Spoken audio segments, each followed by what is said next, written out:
So for my documentary review, I decided to watch Thailand's Marijuana Awakening on Netflix. This documentary was very, very interesting because they was talking about the drugs around like Southeast Asia and like the different kind of convictions and sentences that these countries get. But they specifically focused on Thailand because Thailand, they want to make weed legal, at least medical marijuana. They want to make it legal. So the entire documentary was them like comparing like the drug sentences compared to other Asian countries, and it was talking about like the culture of like weed and the benefits of medical marijuana. So Thailand is known for lengthy long sentences for drug convictions, while other Asian countries are being more stricter on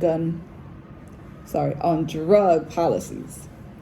So there was a headline back in 2017 that stated, Malaysia declares an all-out war on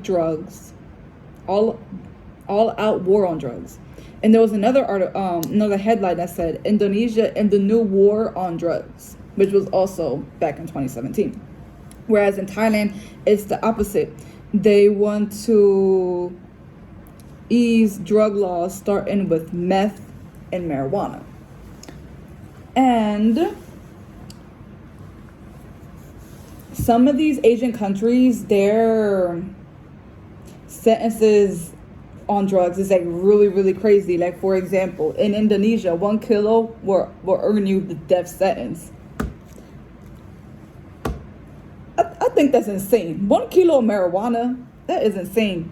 In Malaysia, 200 grams will earn you a mandatory death sentence. That's a lot. But in Thailand, they are less strict, even though people do get arrested. Usually the sentences around Thailand are between 25 to 50. There is a headline in Thailand that said, young traveler faces 50 years in jail after attempting to sell a kilo of cannabis to police, which I think is insane because, like, why would you try to do something illegal in a country that's not yours? But 90% of people in Thailand get clemency and reduced sentences. There are headlines that said, new Thai king pardons prisoners in first show of mercy. There was another headline that said, royal pardon for drug smugglers. And there was another one that says 300,000 others are set for royal pardon release. That kind of reminded me of us here in the United States because I think it's like every year the president gets to pardon a certain amount of prisoners. So I thought that was like really interesting.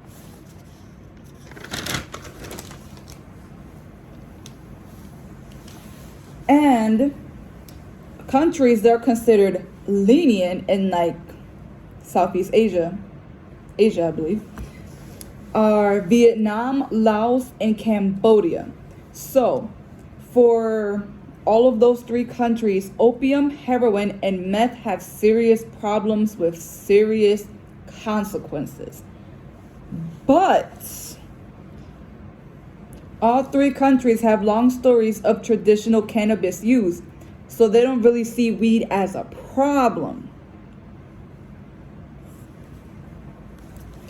Thailand also has like a mass incarceration rate, just like us here in the United States.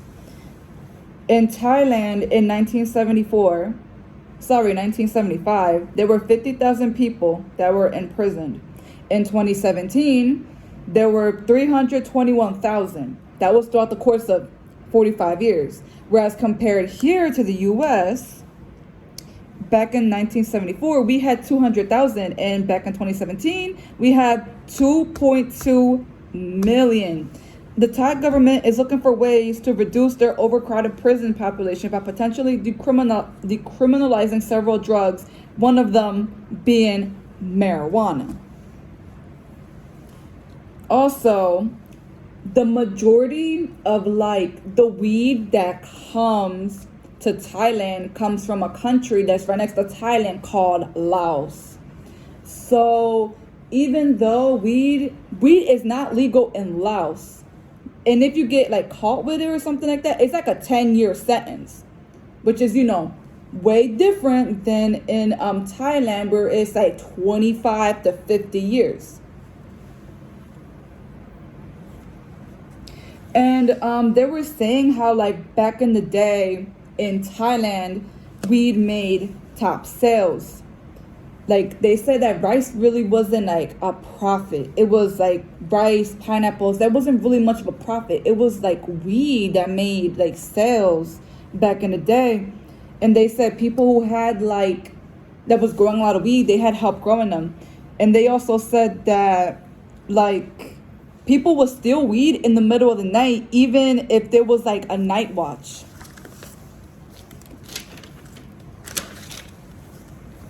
In 2016, there are 6 provinces in Thailand that can grow hemp.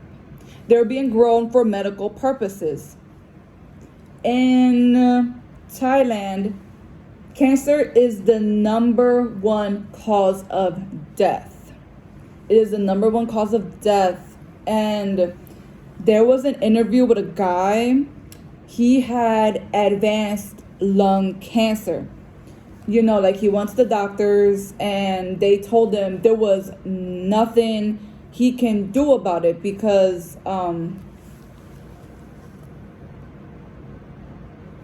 did I say lung cancer? I'm sorry. I meant to say liver cancer. He had advanced liver cancer. He had 2 tumors near his liver. So it was like impossible for them to operate on him. He also couldn't do chemo. And he couldn't take no radiation therapy. So the doctor literally told him to what did the doctor say? The doctor said,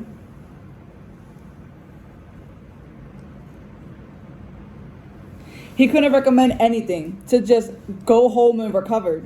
So what the guy did was that the guy brew weed, and I believe he was drinking it. He did that every day, 2 times a day, like one in the morning, one in the evening. He said he wasn't sure if it was going to work, but he gave it a try. And the only way for him to find out if he was if his cancer was improving or not was by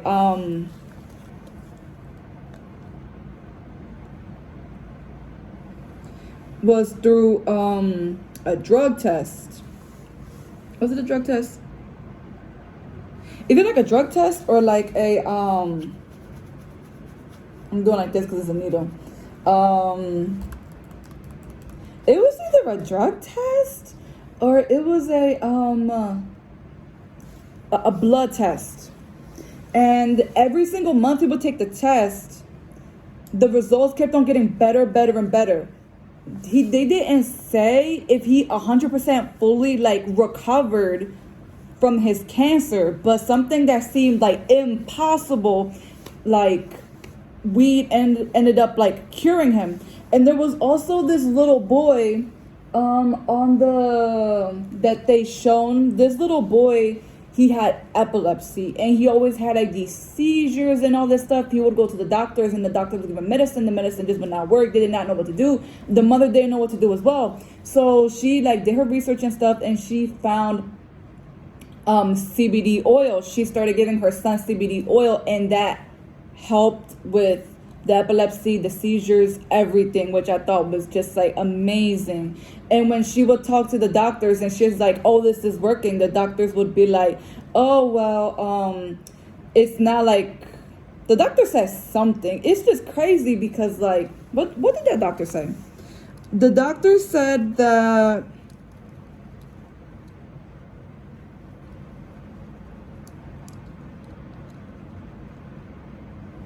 is not medically confirmed yet, which I thought was completely insane, because how are you a doctor and you're just not up there when it comes to like future, like with like medicine improving and stuff like that. I thought that was insane. And lots of people, they come to Thailand for medical procedures because medical procedures in Thailand can be up to 80% cheaper in Thailand than in the US. On average, Thailand gets 3 million people coming towards them for medical procedures. They're nice and cheap, and they're pretty good when it comes to medicine. So that's why people go to them. So if they was to like legalize it and stuff like that, it would just definitely help the economy by a lot, because in the north part of Thailand, like near the mountains and stuff like that, it's near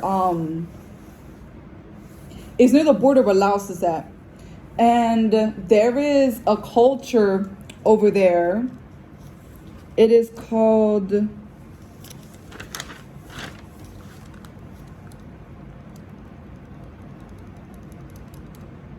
the Hmong tribe. The Hmong tribe, they look at hemp so beautifully. So this tribe, their clothes is woven from hemp, and when they die, they don't cremate the body, they bury the body, and then they put like weed in the casket and stuff like that. And they look at like marijuana as like a sacred plant, something so beautiful. And I just thought it was like so beautiful, and the clothes they wore was so beautiful. And they said that it lasts 20 to 30 years. They make their clothes by hand, and when I tell you, it is beautiful. It is just so beautiful. And I just thought that was great that they look at marijuana as like something that's not a drug criminalizing people. If Thailand was to decriminalize it, then like they could take the hemp and stuff and like the hemp clothes, and they could sell it in these poor villages. They could definitely make much more money out of it.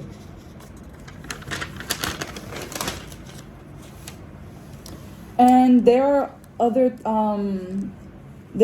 other people in Thailand as well. They are trying to bring positive awareness to weed. There was a reggae band. They in their music they talk about weed in like the positive effects. They don't talk about getting high. They try to stay away from the word weed, and they try to put like two meanings into the word. Basically, like you hear the word, but instead of you thinking like criminal, you think of like something else. And the guy, he says that the people that think that marijuana should still be illegal, he says the problem is lack of knowledge and understanding, as well as lack of research, which I completely agree with him. I completely agree with this guy. In Laos, the country right next to Thailand, weed is not illegal. And there is an island in Laos that people there, they could take mushrooms and weed, and they do not care. The government does not care. They don't criminalize them or anything. So they were saying how the island is like a rice garden, and they said that farmers, they would go out and they'll work hard, they'll come home, and traditional foods would be like chicken, bamboo, and like weed soup. And the amount of weed they would put in the soup wouldn't be like overwhelming, but it would be like enough for them to like feel calm and relaxed, go to sleep, wake up in the morning early, go to work, and they'll be fine. And I thought that was I never heard of that. I thought that was interesting. Like weed soup, I've never heard of it, but like yeah, I just like this documentary. It was so interesting because I get to see the different kinds of views of marijuana in like a manner that doesn't portray it to be like a harmful drug as the media portrays for it to be. And I enjoyed the documentary a lot, and I thought that the culture where the people like in the mountains see weed as like something beautiful. I thought that was so interesting because it kind of reminded me of like when we spoke in class about the culture that they see there's like a cactus plant and like they turn it into tea, I think, and they drink it, and it makes them like hallucinate. That's kind of what it reminded me of in a way. Like these cultures are seeing like drugs and like they're like not looking at it as drugs. They look at it as like something else. And also in class, we was talking about schizophrenia and how some cultures think that's if you're schizophrenic, they see it as you like thinking of you talking to like the gods and stuff like that. That's kind of what it reminded me of. I just find it so interesting that these cultures see these things that like modern society portrays to be like harmful or like bad and turn it into something beautiful, which I just love because you know it's their roots, it's their heritage, it's their culture, and I love the fact that they like see things from like a different view, of a different angle. And the fact that you can take hemp and turn it into clothes, I was impressed because those clothes were very beautiful. So yeah, I would definitely give this documentary a look at for anybody because it was pretty good.